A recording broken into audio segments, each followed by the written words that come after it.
Fala galerinha do xadrez, tudo beleza? Sejam bem-vindos aí a mais um vídeo da nossa playlist de partidas inacreditáveis aí de xadrez. E hoje, quem está de brancas é o Lev Polugaevski. Eu acho que eu já mostrei partidas dele no canal, inclusive a imortal do Nesmedinov, do Rashid Nesmedinov jogando contra o Lev Polugaevski. E aqui de negras, o Lyubomir Vtaknik.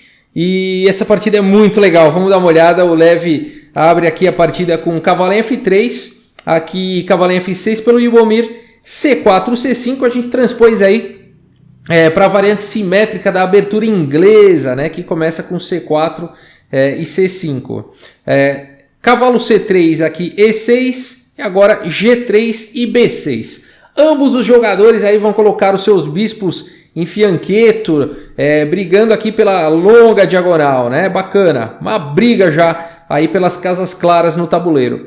Bispo G2, Bispo B7 e depois aqui de roque, Bispo em E7 aqui pelo Lyubomir. Então, muito provavelmente ele vai tentar uma formação aí de porco-espinho, a gente vai ver. Eu já vou explicar. D4, C por D4, Dama por D4 e agora D6. O início aí da formação porco-espinho, depois de Torre D1, A6. Concluindo então aí a formação conhecida como formação do ouriço ou formação porco-espinho, onde as negras ficam com esses espinhos aqui, esses espetos aqui em A6, B6, D6 e E6. Então são os espinhos do ouriço ou os espinhos do porco-espinho. Enfim, restringindo bastante a atividade das brancas, né? E as pretas vão colocar as peças aqui por trás, aqui em geral, né? Fica uma formação, a dama vai lá para C7, depois do roque a torre vem para a coluna C, né? Fica uma formação aparentemente defensiva, mas ela tem uma energia potencial, uma energia latente muito grande essa formação para as negras, principalmente quando elas conseguem soltar o jogo posteriormente, ou com B5 ou com D5, aí realmente as pretas soltam o jogo e todo o perigo da formação porco-espinho vem à tona. Vamos dar uma olhada nessa partida. Ela continua aqui com B3 e agora cavalo de bem D7, simplesmente desenvolvendo E4, agora dama B8, bispo aqui em B2, roque, e agora as brancas jogam aqui com o lance cavalo D2, então já tirando o cavalo aqui da frente do bispo, torre D8, então aqui o Lyubomir continua desenvolvendo as peças, agora posicionando aí a torre A4 e agora dama C7. Curiosa manobra do Lyubomir, dama B8 e depois dama C7, né? Muitas vezes a dama vai diretamente para C7 e não teria perdido um tempo aí, mas a partida continua com dama em E3 e agora torre de A em C8. Agora sim, finalizando aí, né, o desenvolvimento, todas as peças agora saíram de suas casas iniciais e a gente vê como nessa formação, com exceção do peão, né, da abertura inglesa que foi lá para C5 e depois foi trocado, todas as peças aqui das pretas estão da terceira fileira para trás, né? Olha que interessante isso. E aparentemente um sistema defensivo, mas como eu falei, quando as pretas conseguem soltar o jogo com D5 ou B5, né, aí é muito interessante. Veja que para evitar isso, olha o que o Lev foi fazendo, né? Ele foi fazendo esse sistema aqui de peões também, parece um sistema Maroczy, né, com os peões em C4 e E4 é o termo dessa formação, mas tentando combater com A4 junto aqui, tentando combater, seja B5 ou D5. Vamos ver como a partida continua. Dama em E2 e agora cavalo aqui em E5, H3, H5 e agora F4. Então aqui o Lev parte para o ataque, está atacando aí o cavalo vem para G6 e agora o cavalo em F3. Então foi interessante essa manobra das brancas, né? Tirou o cavalo, passou o peão para F4 e voltou o cavalo lá para F3. E agora, finalmente, o Lyubomir vai soltar o jogo. Então você vê que parece que as brancas estão ganhando espaço, jogaram F4, jogaram o cavalo F3, né? Parece que as pretas estão só esperando ali ver o que as brancas vão fazer, mas na verdade não. Agora as pretas começam a jogar de forma bastante ativa com D5, o lance aí libertador. O que esse lance tem de demais, né? Bom, ele abre aqui para o bispo poder jogar, né? Então esse peão estava na frente do bispo, estava na frente da dama, né? Então muitas coisas perigosas começam a acontecer a partir daqui. C por D5 foi jogado e agora o lance que exclama H4. Então veja que as pretas estão partindo para o ataque, né? Entregaram o peão, né? Gambitaram aí o peão central com D5, mas abriram o bispo. Agora com H4 a ideia é enfraquecer a defesa de F4, que vai ser atacada de maneira muito forte aqui pelas negras, né? Muito bacana a manobra aqui do Ibomir. A partida seguiu com cavalo por H4, cavalo por H4, G por H4 e agora dama por F4. Então aí as pretas conseguiram destruir bastante a cobertura aqui do rei das brancas. A partida segue com D por E6 e agora F por E6. No entanto, as brancas fazem um lance muito ativo agora, fazem o lance E5. E essa posição é muito difícil de se jogar, né? Porque aqui, enfim, o cavalo está atacado, existe um ataque descoberto aqui sobre o bispo também.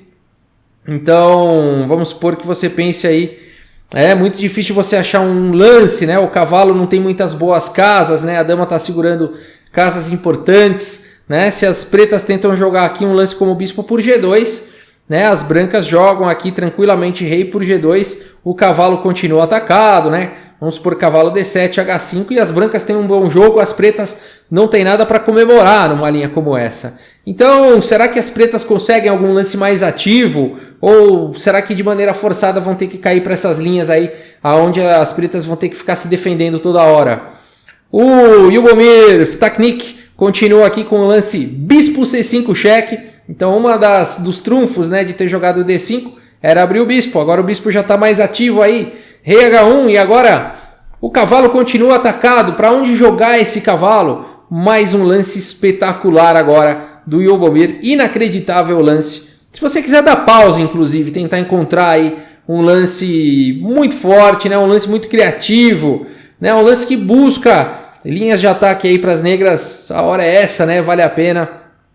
E eu espero que você tenha encontrado aqui o lance cavalo em H5. Como assim, né? A dama tá de olho lá. O que está acontecendo? Bom, vamos olhar algumas opções. Se você pensou em bispo por G2, é um lance ok, tá? Você vai continuar jogando. Não vai conseguir muitas coisas, mas não é um mau lance, né? É um lance que traz igualdade para a partida. Depois de rei por G2, por exemplo, cavalo D5, né? Cavalo por D5, rei por D5, torre F1, por exemplo, e dama por H4, a gente tem aí um jogo bem equilibrado, né?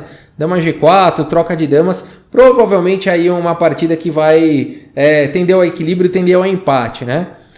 Outra possibilidade aqui seria o lance torre por D1, seria um bom lance, um forte lance, inclusive, se você encontrou esse lance aí, parabéns, mas para esse lance fazer sentido, você teria que ter encontrado a sequência que depois também é cavalo em H5. Então, se você encontrou essa ideia, parabéns. Se você não encontrou, não se preocupe. Essa é a partida mais brilhante das Olimpíadas de 82. Então, não é realmente muito simples de acertar uma continuação como essa. Cavalo em H5. E é muito difícil aqui para as brancas recusarem esse cavalo, né? Porque esse cavalo está ameaçando fazer um estrago aí na posição. Portanto, a partida seguiu realmente com dama por H5 e o que as pretas ganham com isso, né? Porque um lance maluco desse. E agora a sequência é dama G3. Olha só que legal, pressão fortíssima aqui agora no bispo. A ideia então, né, a dama em E2, vamos voltar um pouquinho aqui. A dama em E2 estava defendendo o bispo. Depois que ela é desviada para H5, começa a existir essa iniciativa, né? As pretas ganham esse tempo.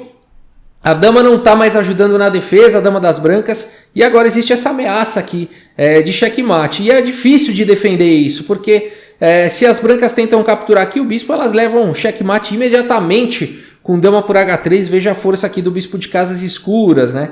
Então seria checkmate. A dama em E2, né, poderia cobrir em H2, né? Mas ela não está mais em E2, agora ela está em H5, né? Então foi muito legal o lance cavalo H5. Então, como se defender, né? Depois de dama G3 aqui, como que as brancas podem se defender? Bom, elas têm que bloquear aqui essa diagonal, né? Não dá para jogar torre G1, né, para tentar defender aqui o bispo. Simplesmente dama por H3 é checkmate, né? O bispo aqui está cravado, né? Então é muito difícil de achar uma defesa aqui. O Lev Polugaevski faz aqui o lance cavalo D5, né, com a ideia aqui de tampar a diagonal, de ganhar alguns tempos. A partida segue com torre por D5, partindo aí realmente para o ataque. Agora a torre F1, parece que o Lev ganhou alguns tempos e está ameaçando pelo menos aqui uma sequência de cheque perpétuo, né, com dama em F7, seguido de dama H5 de novo, né? A dama vai ficar indo e voltando e pelo menos as brancas que estavam quase levando checkmate aí vão conseguir empatar, né? Que recurso fantástico aqui do Lev. Só que aqui as pretas, o Ljubomir Vtaknik, encontra aqui um recurso inacreditável. Se você quiser dar pause, né? Será que é possível as pretas continuarem tendo a iniciativa aqui nessa posição? Né? Porque como que agora as brancas vão segurar aí como que as negras vão segurar a entrada das brancas aí esse perpétuo, né? E aqui eu espero que você tenha encontrado o lance do Yubomir, mais um lance inacreditável, o lance dama por G2. E agora realmente não tem como recusar essa dama, né? Rei por G2 e agora torre D2, cheque duplo, e nessa posição o Lev Polugaevski abandonou aí a partida. Rafael, o que está acontecendo? Esse ataque é tão forte mesmo? Vai levar checkmate? Vai levar checkmate em 3 lances aqui. Bom, cheque duplo não tem jeito, tem que mexer o rei, né? Porque um cheque, você sempre tem 3 maneiras de lidar com cheque, né? Ou você, na maioria das vezes, né, tirando o cheque de cavalo, mas na maioria dos cheques, ou você captura a peça que está dando cheque, uma possibilidade, ou você bloqueia o cheque, no caso do cavalo isso não existe, mas tirando o cavalo você pode bloquear o cheque, né? Então ou você captura, ou você bloqueia, ou você sai do cheque, né? São 3 possibilidades. Agora, quando o cheque é duplo, a única possibilidade é tentar mexer o rei. Se não der para mexer o rei, é mate, né? Então, porque não dá para bloquear, né? São 2 peças atacando. E não dá para capturar, se adianta você capturar uma, ainda tem a outra, né? Não dá para você capturar 2 peças ao mesmo tempo. Então tem que mexer o rei. E aqui o rei só teria uma casa, né? Então ó, a torre está tirando todas essas casas. Os bispos, olha que parede, né? Tirando tanto as casas aqui na primeira horizontal, né? Como fazendo uma parede. Só teria sobrado G3, né? Então teria que jogar rei G3. Aí viria torre G2, cheque. Mais uma vez, olha só, as próprias peças tirando casas aqui do rei. O bispo, né? Os bispos tirando casas importantes, a torre não deixando ir para cima, só sobraria aqui a casa de F4, mas aí viria torre F8, consequência de checkmate, né? O rei não tem mais para onde ir, teria que cobrir com a dama, tanto faz em qualquer casa, né? E aí a sequência seria aí de checkmate, né? Por isso que nessa posição aqui, depois de torre D2, o Lev Polugaevski abandonou a partida. Vejam como aqui o Yubomir Vtaknik não deu chance, né, para o Polugaevski aqui. Ele realmente foi encontrando lances ativos, sacrificou peça, sacrificou a dama, né? Então ele realmente não deu chance das brancas se recomporem, né? Vamos dar uma olhada aqui nas estatísticas no relatório do chess.com, mas olha só, eu vou contar uma coisa curiosa aqui das estatísticas. Bom, precisão fenomenal aqui, né, do jogador de negras, 98.6. Não foi a melhor precisão do Lev, né? Ele não encontrou ali realmente os melhores lances. Mas uma coisa curiosa aqui é que a gente vê que o jogador de negras jogou quase de forma perfeita, né? Nenhuma imprecisão, nenhum erro, nenhuma gafe. Mas aparece aqui que teve uma vitória perdida.